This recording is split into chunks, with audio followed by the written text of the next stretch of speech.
My name is Sachin Lavania. I'm a pulmonary critical care physician at North Fulton Hospital in Roswell, Georgia. We have a pulmonary office on campus of the hospital. We also provide all the pulmonary consults in the hospital, and we run and manage the intensive care unit at North Fulton Hospital. Probably our most important initial test is measuring oxygen saturation in the blood. If that's low, that triggers a whole set of tests after that.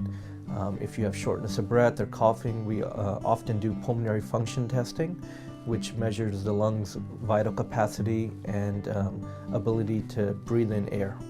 In our pulmonary office, we see a lot of patients with shortness of breath and cough. Those are probably our two most typical complaints. People with COPD or asthma, anyone who develops shortness of breath with exertion, infections, pneumonia, bronchitis, people who have had an abnormal chest x-ray or CAT scan of the lungs and need a follow-up, and also people who have trouble sleeping at nighttime. That's also related to your lungs, which not everyone might understand. If we think someone might be having trouble sleeping at night for a medical condition, we would often send them for a sleep study. We have a sleep lab in our office.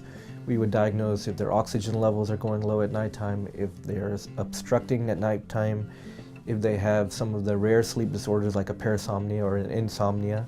And there are a lot of medications and treatments such as CPAP available.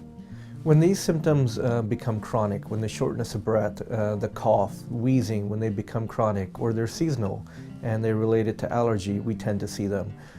People who have maybe simple asthma might be managed by an allergist, but when it becomes complicated, when they require ER visits, when they have to go to the hospital, that's really where our expertise takes over.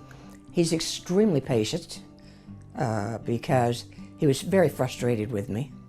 But you need to be on oxygen. I wouldn't say anything. I'd go home and take it out of my nose. My suggestion to anybody that thinks I'm having breathing problems, get to a pulmonologist. You need to see Dr. Lavania at North Fulton Pulmonologist because I never dreamed that I had a problem.